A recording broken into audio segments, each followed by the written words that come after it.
video, I'm going to talk about an analysis of K-pop Demon Hunter films where I will explain the plot, the narrative elements, and I will explain the social issue and what kind of culture in that movie. So let's get to the video. The first one is K-pop Demon Hunter is created by Maggie Kang and produced by Sony Animation Picture and released on Netflix on 20, 24th June.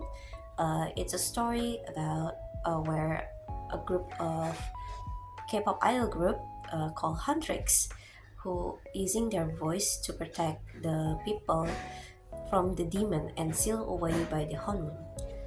The plot starts where Rumi already gained popularity with her group. They decide they want to release a new song, but then one day when they on that popularity, Rumi identities slowly real identity resurfacing, where she actually have a demon blood, a demon heritage, where she can be her appearance have a pattern like a demon. And while she wanted to release the song Golden, her true identity is slowly appearance, and this caused her anxiety, and that's why she needed to hide away. She needs to be hurried to release the song, but unfortunately she have to hold the song, and they have to without knowing that other members about Rumi identity, she have to pretend that she just lost her voice. But then there's a group of Saja Boys. Saja Boys is actually a demon idol group, were led by Jinu, who decided to prevent the Huntrix to seal away the Honmun by gaining a popularity same as them. But suddenly Rumi and Jinu created some relationship because they felt the same. They also have to hide away their identity.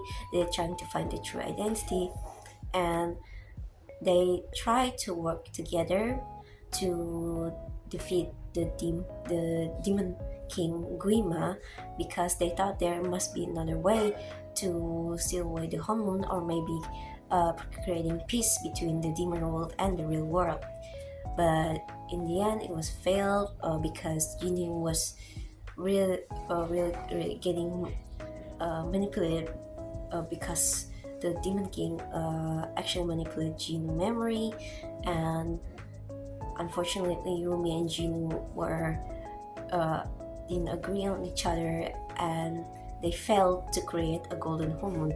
But Rumi identity were exposed to her teammates, and this caused a very destructive relationship between her teammates.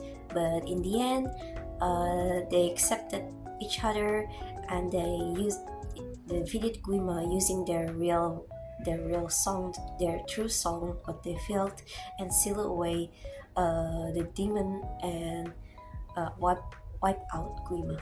And the narrative elements, where the main character is Rumi, is a very interesting character because she is actually an idol who have confidence, and of course she put on smile to everyone to be perfect idol who she is. But in the end, she have to hide her identity as a demon heritage, and she have to fight her inner demon, and she doesn't really accept the side of this in her, and she wanted to erase it no matter what. And that's why she wanted to gain a perfection. That's why she hurried herself to release the golden song, to make sure, or maybe she thought that using this song she could put away her demon curse. But then in the end, it wasn't really a true goal, and that's why identity crisis is very strong in Rumi characteristic. And also, who have the same issue with the main character is actually Jinu, but both of them are very in contrast. Rumi doesn't accept who she is, who really is, But on the other hand, Gino accepted his demon side. He was actually was already depressed on his background where he was poor, and he have to live in the very poor environment. So he accepted the demon offer instead of, you know, deny it. That's why the differences between Humi and Gino are very in contrast, but they have the same goal. They wanted to be accepted. They wanted uh, to be uh, to erase their loneliness, and they wanted to be normal again. So that's why they have the same goal, to be accepted to the others. But you know, but the identity crisis keeping them pressure on. So that's why these both characters share uh, the same problem, the same issue, but very much in contrast of their actually what really felt. Okay, not only K-pop Demon Hunters show a very conflicted conflict, but also this film able to represent a culture, and specifically Korean culture. As you can see, the first movie, of course, it is a K-pop. The first title already said the K-pop. Of course, Korean is very popular with their K-pop idols, from group idols, solo idols, and they are very much representative a lot in these films, like the Huntrix, the Saja Boys. They clearly represent the idols who are able to sing, to do beautiful choreography, and of course fan meetings and create popularity around the world. But not only that, they also representative of a Korean cuisine. As you can see, there are kimbap, or there are ramyeon. You can see where in the first minute where the Hundreds eating the Korean cuisine. This is very representative of Korean food that very known to international audience, and of course is a good representative, or showing their cuisine to others. And then the last one is their Korean folklore. You can see there's like a traditional clothes of a folk old Korean style, and there also a folklore of a demon and spiritual. There you can see there's a lot of kind of mythology demons based on Korean history. So they're very much showing a lot of modern contemporary style, but also they do not forget the traditional folklore. So this film very much show many culture identity, so the audience could understood what the history in Korea. And then there's a social issue that happened in the film. In the film, K-pop Demon Hunter really strongly show the social issue of identity crisis and social expectation, where you can see the beginning, Rumi is very much perfectionist.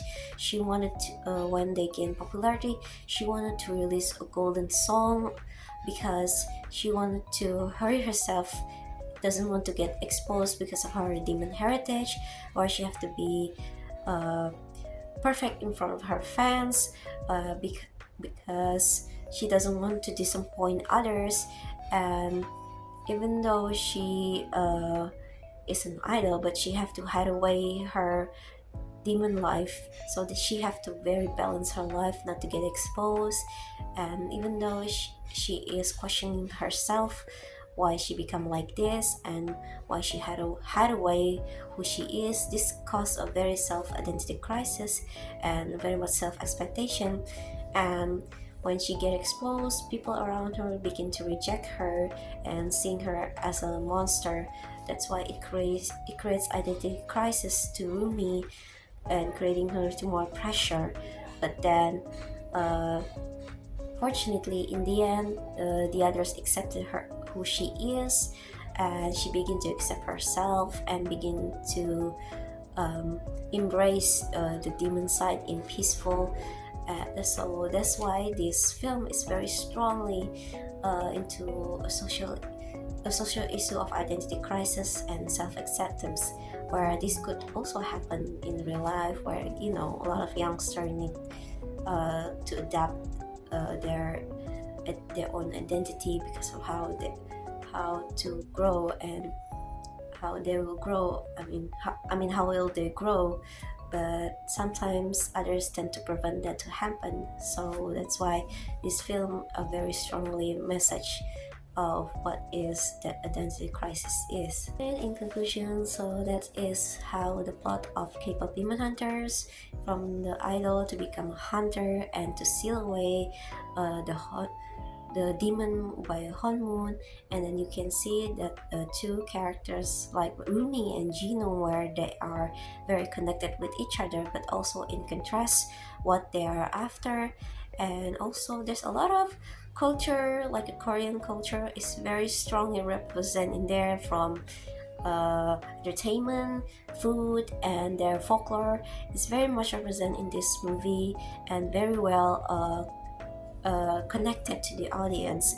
And of course, the social issue of identity crisis that happened in Rumi's character are very much shown, and very, very specifically, they represented dating in a good way, and how this film show a very huge message of self-acceptance. So that's why K-pop Demon Hunter is very strongly a good film for many young audience, from children or adults. So these films can be enjoyed by everyone, and because also the message are very strongly acceptance for the others to watch it. So that's the video of me analyzing the K-pop Demon Hunters films. I hope you guys like it, and I'll see you guys around. Bye bye.